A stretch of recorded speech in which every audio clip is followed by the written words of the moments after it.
Sa ngalan ng Ama, ng Anak at ng Espiritu Santo, Amen. sumainyo ang Panginoon. At sumainyo rin. Mga kapatid, tayo muli ay bumabalik sa Banal na Misa para ipabasbas natin ang ating buhay at ang ating paparating na linggo sa Kanya. Kung gusto nating mas pagpalain pa, kapatid, magmahal ka, magbigay ka, magbahagi ka. Because the more that you give, the more you shall receive. Pero aminin natin, napakahirap gawin ito. Yung mahalin ang mga taong nakasakit sa atin.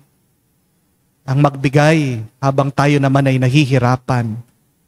At napakarami ding kulang sa ating buhay. Kaya naman, humingi tayo sa banal na misang ito ng mas malalim pang tiwala at pananampalataya sa Kanya. Naway sa ating paglapit sa Kanya sa pamagitan ng banal na misa, na maging mas kamukha pa natin ang Panginoon, ang Diyos, ang ating Diyos na nagmamahal. Sa napakaraming beses na kung saan dahil sa kasalanan, tayo'y nanatiling makasarili. Hingin natin muli ang awat pagpapatawad ng Diyos para tayo'y makitang karapat-dapat makatanggap sa mga banal na misteryo. Hinaamin ko Sa makapangyarihang Diyos at sa inyo mga kapatid, na lubha akong nagkasala sa isip, sa salita, sa gawa, at sa aking pagkukulang. Kaya isinasamo ko sa mahal na Birheng Maria, sa lahat ng mga anghel at mga banal, at sa inyo, mga kapatid, na ako'y ipanalangin sa Panginoong ating Diyos. kawan tayo na makapangyarihang Diyos, patawarin tayo sa ating mga kasalanan, patnubayan tayo sa buhay na walang hanggan. Amen. Panginoon, kaawaan mo kami. Panginoon, kaawaan mo kami. Kristo, kaawaan mo kami. Kristo, kaawaan mo kami. Panginoon, kaawaan mo kami. Panginoon, kaawaan mo kami. Manalangin tayo. Ama naming makapangyarihan, ang iyong dakilang pagkamawain ay nangingibabaw sa aming ginagawang kabutihan at idinadaing na mga kahilingan. Ang kagandang loob mo sa amin ay gawin mong mag-umapaw upang kasalanang pinangangambang ihingi ng kapatawaran, nang budhi naming takot na ikaw ay lapitan, ay iyong patawarin ng lubusan. At ang pinag-aalangan naming hilingin sa pagdarasal ay iyong pagbigyan aming makamtan. Sa pamagitan ni Jesucristo, kasama ng Espiritu Santo, magpa sa walang hanggan. Amen.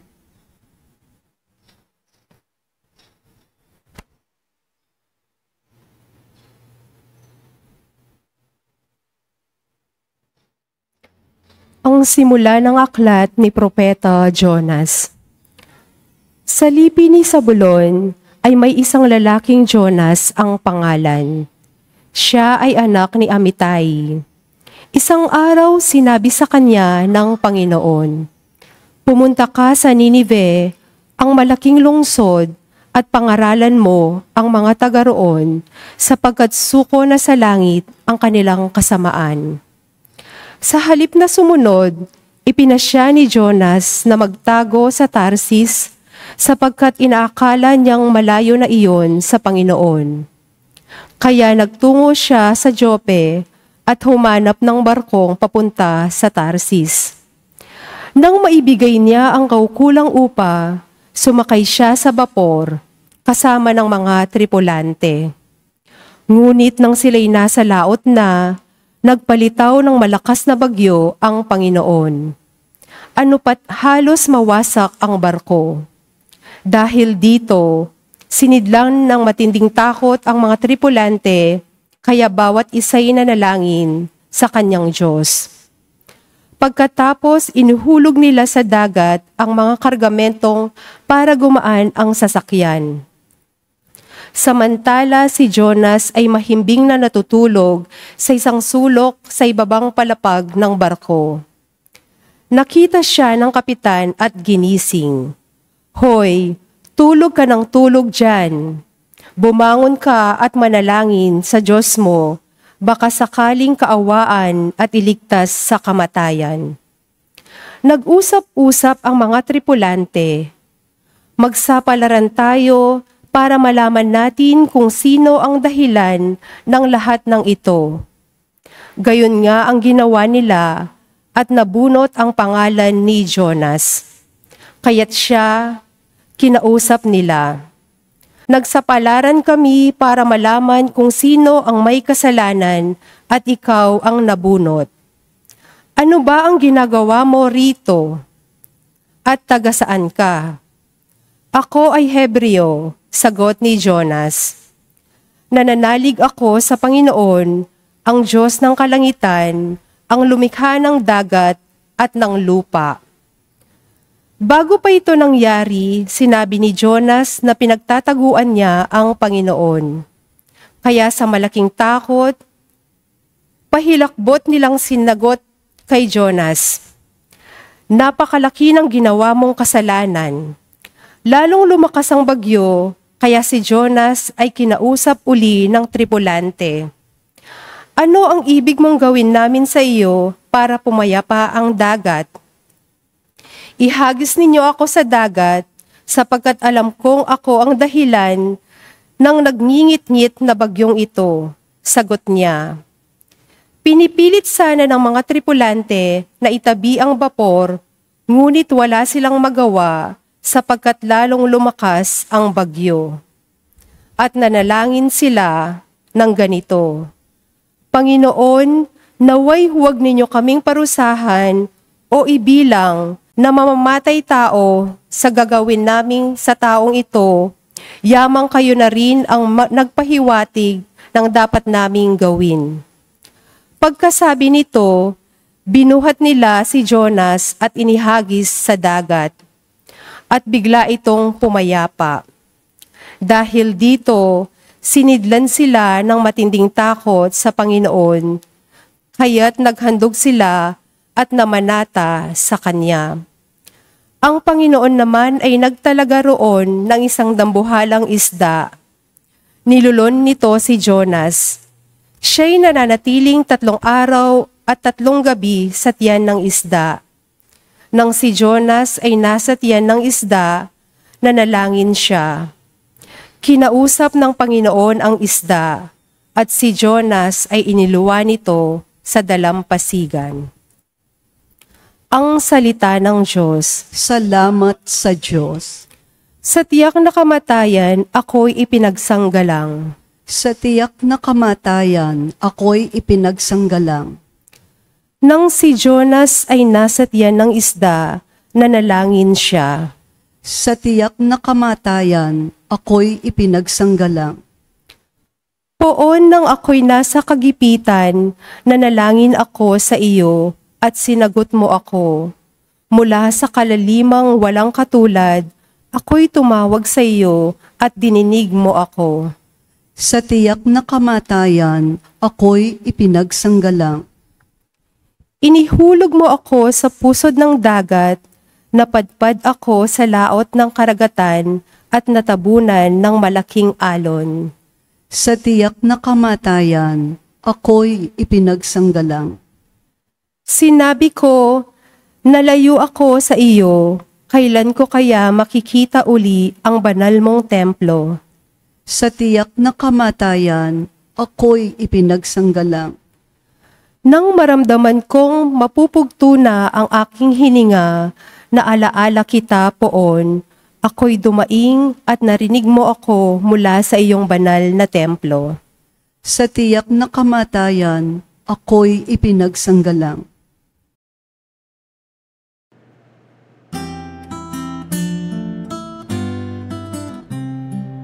Alleluia, alleluia, alleluia, alleluia, alleluia, alleluia, alleluia, alleluia, alleluia, alleluia,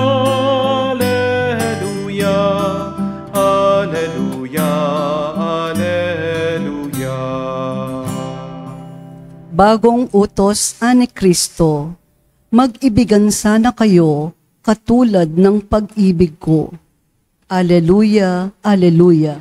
Sumainyo ang Panginoon. At sumainyo rin. Ang mabuting balita ng Panginoon ayon kay San Lucas. Papuri sa iyo, Panginoon. Nung panong yon, may isang eskribang lumapit kay Jesus upang siya'y subukin. Guro, aniya, ano ang dapat kong gawin upang magkamit ng buhay na walang hanggan? Sumagot si Jesus, ano ang nakasulat sa kautusan? Anong nababasa mo roon? Tumugon siya, ibigin mo ang Panginoon mong Diyos ng buong puso, ng buong kaluluwa, ng buong lakas, at ng buong pag-iisip. At ibigin mo ang iyong kapwa gaya ng iyong sarili. Tama ang sagot mo, wika ni Jesus.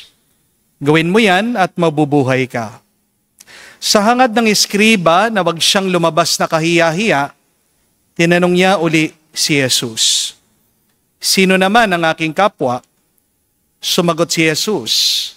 May isang taong naglalakbay buhat sa Jerusalem, patungo Jericho. Hinarang siya ng mga tulisan, kinuha pati damit sa katawan. Binugbog at halos patay na ng iwan. Nagkataon, dumaan doon ang isang saserdote at pagkakita ng taong nakahandusay, siya'y lumihis at nagpatuloy sa kanyang lakad. Dumaan din ang isang Levita, ngunit tinignan lamang niya ito at nagpatuloy sa kanyang lakad. Ngunit may isang Samaritanong naglalakbay na naparaan doon. Nakita niya ang hinarang at siya'y nahabag. Lumapit siya, binuhusan ng langis at alak ang kanyang mga sugat at tinalian. Saka sinakay ang tao sa kanyang sinasakyang hayop. Dinala sa bahay, panuluyan at inalagaan doon.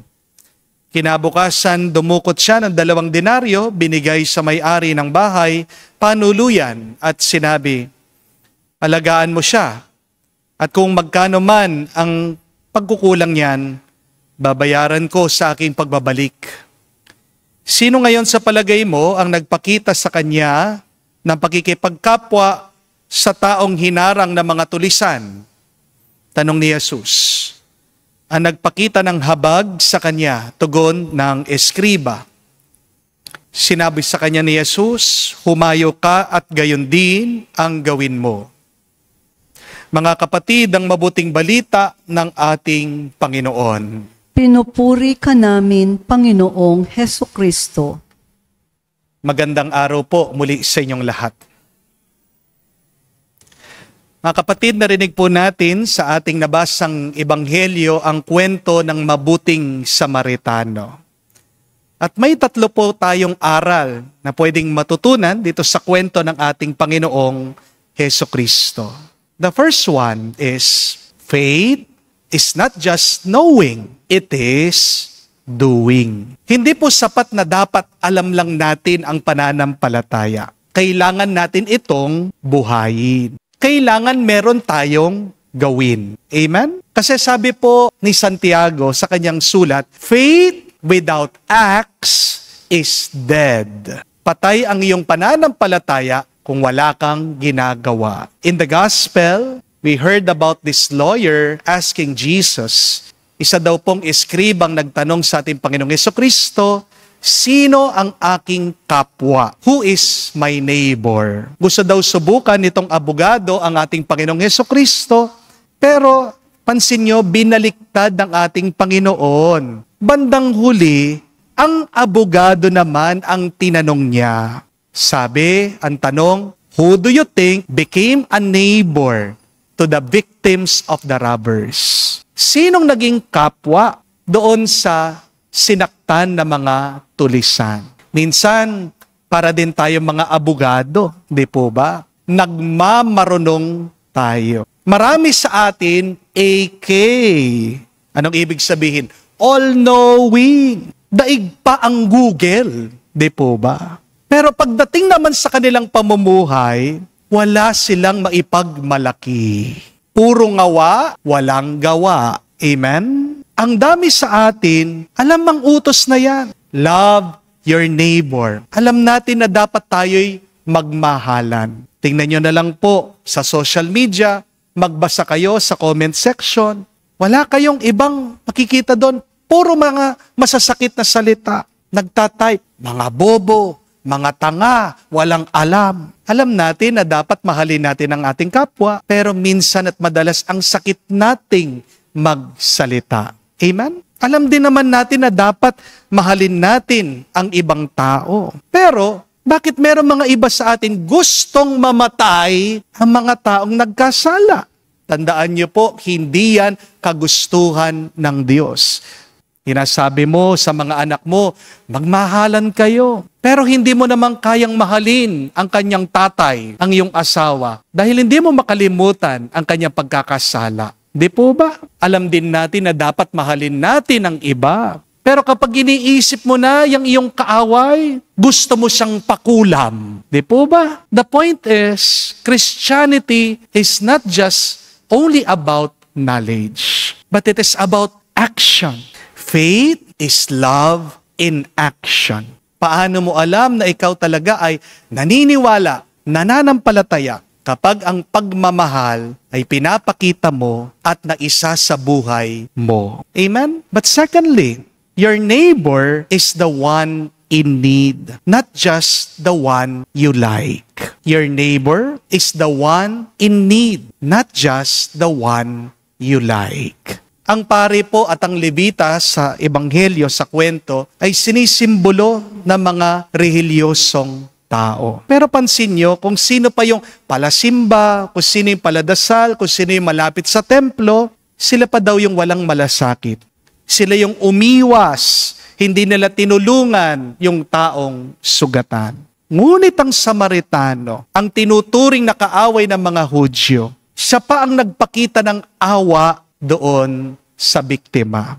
Jesus is really trying to teach us that a neighbor is not defined only by blood, by race, by religion, or by convenience. But a neighbor is defined by need. Sino po ang ating kapwa? Sila yung mga nangangailangan. Sila yung mga nahihirapan. Ang tunay mong kapwa o kapitbahay ay hindi lang yung katabi ng iyong tahanan, kung hindi yung mga tao na walang makain, mga mahihirap sa lansangan. Ang iyong kapwa ay yung mga nawala ng bahay dahil sa baha at sa lindol. Ang iyong kapwa ay yung mga namatayan dahil sa sakuna. Ang iyong kapwa ay mga kapatid din nating OFW na nalulungkot, nangungulila, naho-homesick sa kanilang mga pamilya. Ang iyong kapwa ay mga single parent na pagod, kumakayod, nagtatrabaho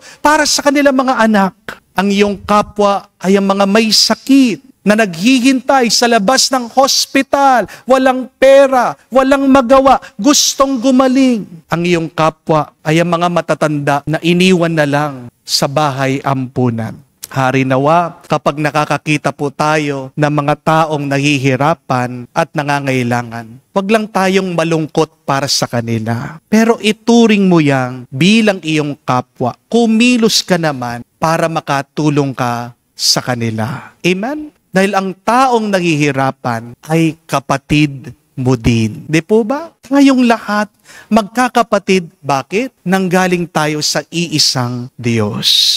Kaya pag merong taong naghihirapan at nabibigatan, sana ikaw din mahirapan at mabigatan. At kung ikaw ay nakakaluwag, magbigay ka naman. Amen? Third and last, mercy is costly, but it is what makes us Christian. Mercy is costly, but it is what makes us Christian. Sabi po sa kwento, huminto daw ang Samaritano. Binalot niya yung sugat nitong tao, binuhat niya yung biktima, sinakay sa kanyang hayop, dinala doon sa bahay, at binayaran lahat ng kanyang pangangailangan. Kita niyo po ang pagmamahal sa kapwa ay hindi mura.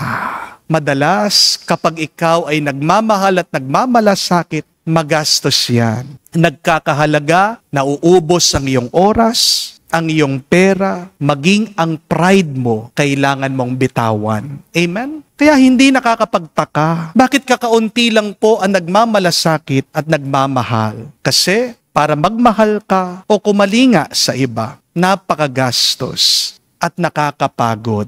Para sa mga magulang, di po ba? Kahit na pagod ka, wala ka ng tulog, tuloy ka pa rin sa pag-aalaga sa iyong mga anak. Kahit na minsan walang pera ang magulang at humihingi ang mga anak, maghahanap ka ng paraan para mabigyan mo sila ng pera. Di po ba? Kahit na hindi ka kumain, basta't kumain lang ang mga anak mo, busog ka na. Di po ba? Pero, bakit ba sa tingin niyo po, nagsasakripisyo ang magulang?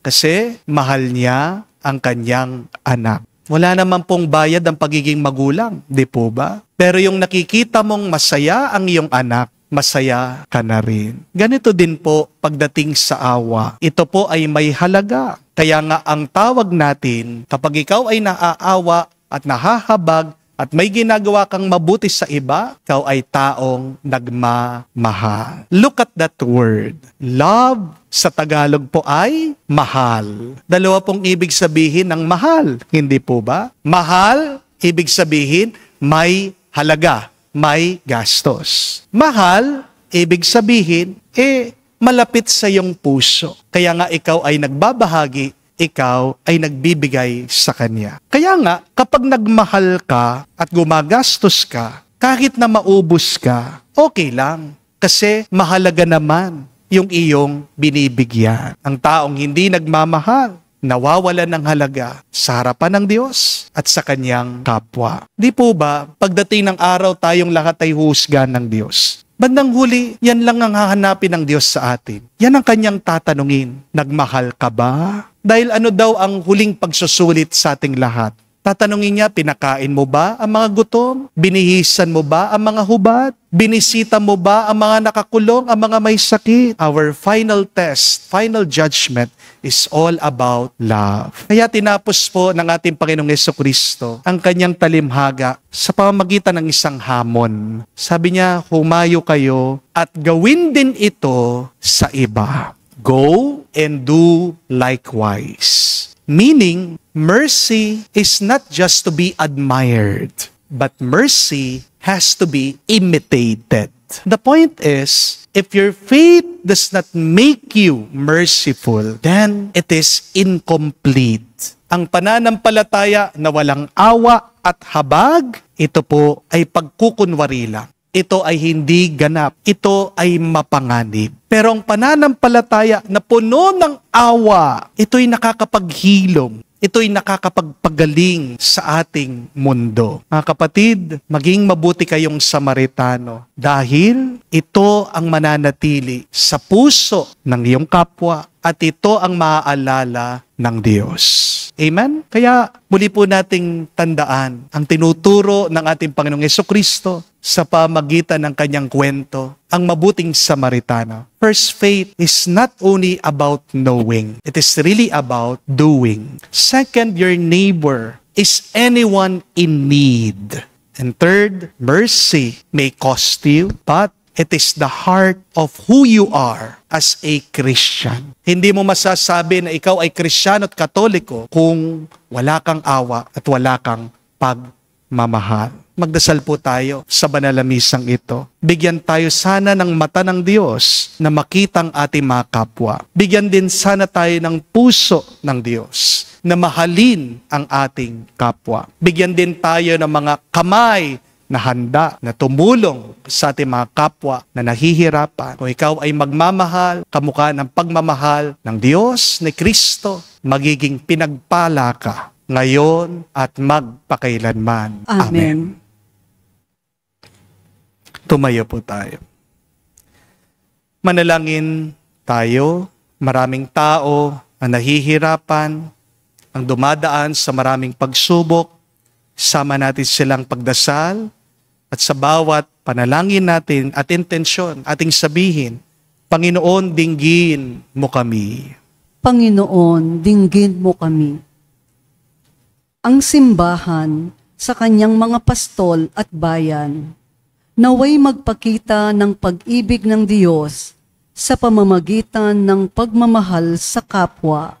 Manalangin tayo sa Panginoon. Panginoon, dinggin mo kami. Ang mga naglilingkod sa mga dukha, naway hindi manghina ang loob o mawalan ng pag-asa. Manalangin tayo sa Panginoon. Panginoon, dinggin mo kami. Ang bawat taong makasalamuhan natin, naway pakitaan natin ng kabutihang loob at paggalang. Manalangin tayo sa Panginoon. Panginoon, dinggin mo kami. Sa katahimikan po ng ating puso, banggitin natin, sabihin natin sa Diyos ang ating mga personal na pangangailangan. Ama naming Diyos, habang pinagdarasal namin ang iba, tulungan mo kaming mahalin at paglingkuran ang aming kapwa at tanggapin ang iyong mahal na anak na nabubuhay at naghahari magpa kailanman. Amen.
Manalangin kayo mga kapatid para ang ating mga paghahain ay kalugdan ng Diyos amang makapangyarihan. Tanggapin nawa ng Panginoon itong paghahain sa iyong mga kamay sa kapurihan niya at karangalan sa ating kapakinabangan at sa buong sambayanan niyang banal. Ama naming lumikha, tanggapin mo ang paghahain ng mga alay na iyong inihahabilin at sa pagdiriwang na dapat naming ganapin ang kabanalan ng iyong pagliligtas naway sumaamin sa pamagitan ni Jesucristo kasama ng Espiritu Santo magpa sa walang hanggan. Amen. Sumayin niyo ang Panginoon. At sumayin niyo rin. Itaas sa Diyos sa inyong mga puso at diwa. Itinataas namin sa Panginoon. Pasalamatan natin ang Panginoong ating Diyos. Marapat na siya ay pasalamatan. Ama naming makapangyarihan, tunay nga marapat ikaw ang aming pasalamatan. Sa pamagitan ni Jesucristo na aming Panginoon, kinalugod mo sa Kanya'y baguhing mabuti ang lahat at sa pamagitan niya aming tinanggap ang iyong abot-abot na kaloob at paglingap. Kahit na siya ay hindi naiba sa iyo, minabuti niyang maging di rin naiba sa mga tao. Hamak siyang tulad namin sa kamatayang totoo. Noong inihain niya ang sarili nang kami makasundo mo. Kaya naman iyong dinangal, siya at iyong tinampok upang sa lahat siya'y manguna. Ngayon, lahat ng sa kanya'y nakikisa at talagang magkakamit ng iyong buhay at ligaya. Kaya kaisa na mga anghel nagsisiawit ng papuri sa iyo. Ang walang humpay sa kalangitan, kami nagbubunyi sa iyong kadakilaan.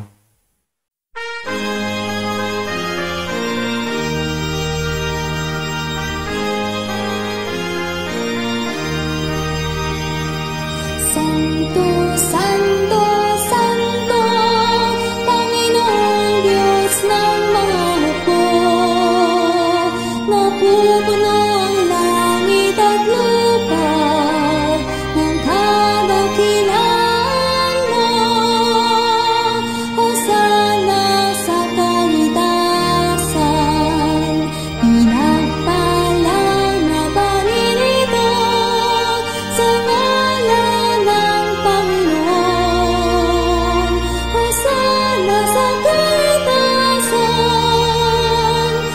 sana sa kaligtasan.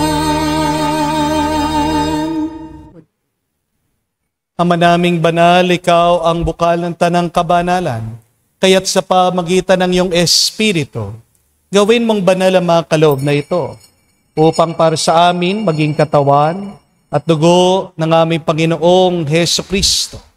Bago niya pinagtiis ang kusang loob na maging handog, hinawakan niyang tinapay, pinasalamatan kanya, pinaghati-hati niya iyon, inabot sa kanyang malagad at sinabi, tanggapin ninyong lahat ito at kanin. Ito ang aking katawan, na ihahandog para sa inyo.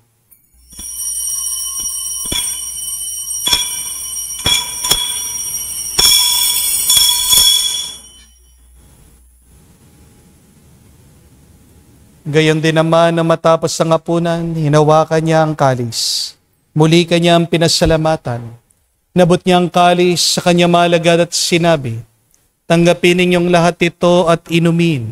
Ito ang kalis ng aking dugo, ng bago at walang hanggan tipan. Ang aking dugo na ibubuhos para sa inyo at para sa lahat, sa ipagpapatawad ng mga kasalanan. Gawin ninyo ito sa pag-aalaala sa akin.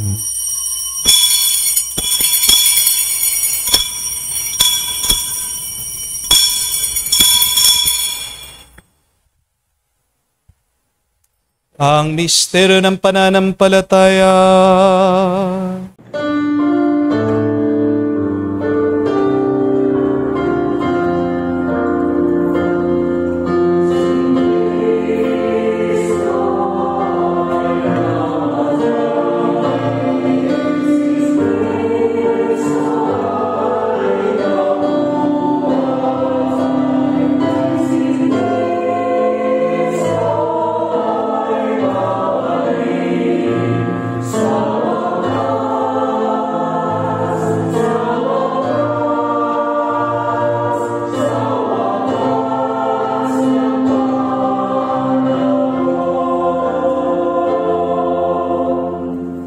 Ama, ginagawa namin ngayon ang pag-alaala sa pagkamatay muling pagkabuhay ng iyong anak.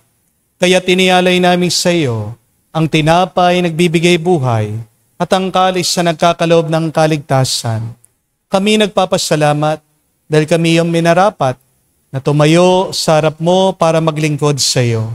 Sinasamo namin kami magsalo-salo sa katawan at tugo ni Kristo ay mabuklod sa pagkakaisa sa pamamagitan ng Espiritu Santo. Ama, lingapin mong iyong simbahan, laganap sa buong daigdig. Puspusin mo kami sa pag-ibig. Kaisa ni Leon, ang aming Santo Papa, si Florentino, aming Arsobispo, at ng Tanang Kaparian. Alalahanin mo rin ang aming mga kapatid na nahimlay, may pag-asang sila'y muling mabubuhay. Gayon din naman lahat ng mga pumanaw. Kawan mo't sila't patuloyin sa iyong kaliwanagan. Kawan mo't pagindapatin kaming lahat na makasalo sa iyong buhay na walang wakas. Kaisa na mahal na Birhen Maria, Ina ng Diyos. Kaisa ni San Jose ang kanyang malwalhating esposo. Kaisa ng mga apostol, lahat ng mga banal na namuhay dito sa daigdig na kalugod-lugod sa iyo. May pagdiwang nawa namin ang pagpupuri sa ikararangal mo sa pamagitan ng iyong anak, aming Panginoong Heso Kristo. Sa pamamagitan ni Kristo, kasama niya at sa Kanya, ang lahat ng parangal at papuri ay sa iyo, Diyos Ama, makapangyarihan, kasama na Espiritu Santo, magpasawalang hanggan. Amen, amen, amen. Sa nakagaling na utos sa turo ni Jesus sa Panginoon natin at Diyos, ipahayag natin ang lakas loob.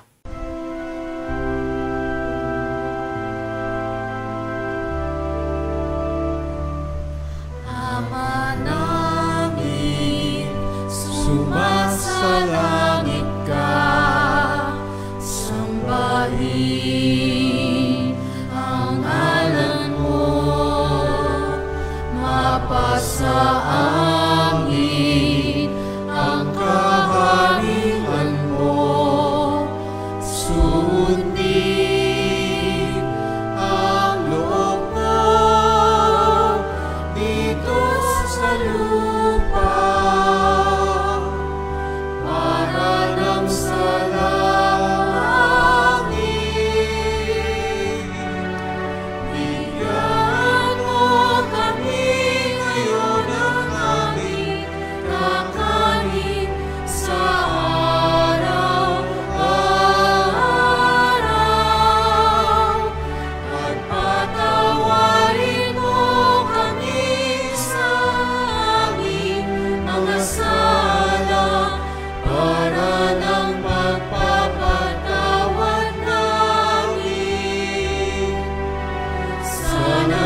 Hiniling namin kami adyas sa lahat na masama, pagkalooban ng kapayapaan araw-araw, ligtas sa kasalanan, ilayo sa lahat ng kapahamakan, samantalang aming pinanabikan ang dakilang araw ng pagpapahayag ng tagapagligtas naming si Jesucristo. Sapagkat iyo ang kaharian at ang kapangyarihan at ang kapurihan magpakailanman. Amen. Panginoong Jesucristo, sinabi mo sa mga apostol, kapayapaan ang iniwan ko sa inyo, ang aking kapayapaan binibigay ko sa inyo. Tunghayan mo ang aming pananampalataya at huwag ang aming pagkakasala. Pagkalooban mo kami ng kapayapaan at pagkakaisa ayon sa iyong kalooban. Kasama ng Espiritu Santo, magpa sa walang hanggan. Amen. Kapayapaan ng Panginoon ay laging sumainyo. At sumayo rin. Magbigayan po tayo ng kapayapaan sa bawat isa. Iswidyo po, kapayapaan po sa inyong lahat.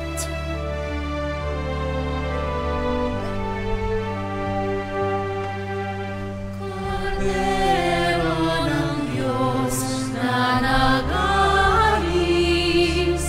ng mga kasalanan ng sanlibutan, maawa ka sa amin. Maawa ka sa amin.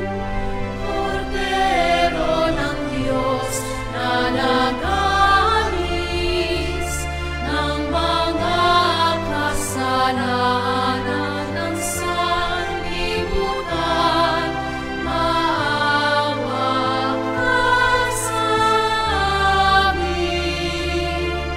Maawa ka sa amin.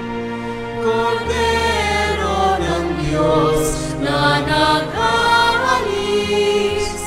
ng mga kasalanan ng sanlibutan, ipagkaloob mo sa amin ang kapayapaan. Mga kapatid, naririto ang ating Panginoong Jesucristo, ang Kordero ng Diyos. Siya nag-aalis sa mga kasalanan ng sanlibutan. Mapalad tayong lumalapit sa piging ng Kordero. Panginoon, hindi ako karapat-dapat na magpatuloy sa iyo, ngunit sa isang salita mo lamang ay gagaling na ako.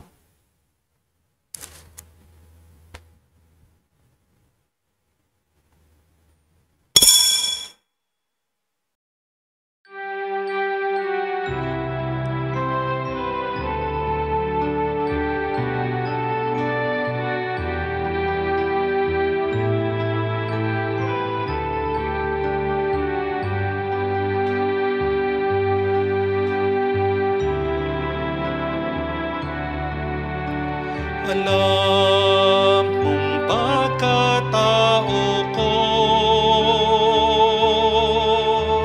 wala akong matatago. Alam mong aking isipan, alam mo ang lahat ng ginagawa ko, O Diyos. Gabayan mo ko, Diyos, sa buhay na ito. Ilapit mo ako sa pagmamahal mo. Dalhin mo ko, Panginoon, sa kalangitan. Buhay kasama mo. Manalangin tayo. Ama namin mapagmahal, pagkaloob mo sa pagsasalo namin sa pagkait inuming banal, kami ay maging katawan ni Kristo, na aming pinapakinabangan sa pamagitan niya, kasama ng Espiritu Santo, magpa sa walang hanggan. Amen. Mga kapatid, tayo ay inaanyayahan ng Diyos maging mabuting Samaritano. Paano? Hindi lang manalig sa Diyos, kung hindi buhayin natin ang ating pananampalataya. Makita sana natin ang mga kapatid nating nahihirapan bilang ating mga kapwa at kapatid. At kung tayo ay may awa at habag, naway pagkaloob natin yan, ipakita natin sa ating pananalita, sa ating gawa. Ang awa ay may gastos. Pero wag mong iisipin ang mawawala sa iyo. Kaya ikaw ay may awa at habag dahil yan ang iyong pagkatao. Yan ang iyong pagka-Kristyano. Hindi ka tunay na Katoliko kapag hindi ka nagmamahal, hindi ka tumutulong, hindi ka nakikipagkapwa-tao sa iba. Lalong-lalo na po sa mga panahon ngayon, kailangan natin ng mas marami pang mabuting Samaritano. Nag-aapil po ng tulong ang Cebu sa atin. Nakakaawa po yung mga tao na wala ng tahanan. Paggabi, nagbabalot lang po sila ng plastic para hindi po sila maulanan. Kaya kayo po mga anonymous donors, magkano po yung inyong pwedeng ibigay. Pwede po kayong magbahagi, mag-donate, at tayo po ay magbibigay, ipapasa po natin yan doon sa Cebu. Initially, ang ating pong parokya ay nagbigay na ng 50,000 pesos, paunang tulong po para sa mga kapatid natin na nasalanta sa lindol at sa bagyo. Harinawa sa inyo pong tulong, mas marami pa po tayong ma-reach out, mabigyan ng tahanan, matulungan mga nasa hospital na may sakit, na nadaganan, mga napilay. May po ay naniniwala na maraming mga anonymous good Samaritan. Pag nagtulong-tulong tayo, ang mabigat ay nagiging magaan. Pinagdarasal ko po sa lahat ng mga tutulong that the Lord would continue to bless you more. Sumainyo ang Panginoon. At sumayo rin. At kayo'y basbasan ng Diyos, makapangyarihan sa lahat, sa ngalan ng Ama, ng Anak, ng Espiritu Santo. Amen. Ang ating misa'y natapos na, pumayo tayo sa kapayapaan ni Kristo. Salamat sa Diyos.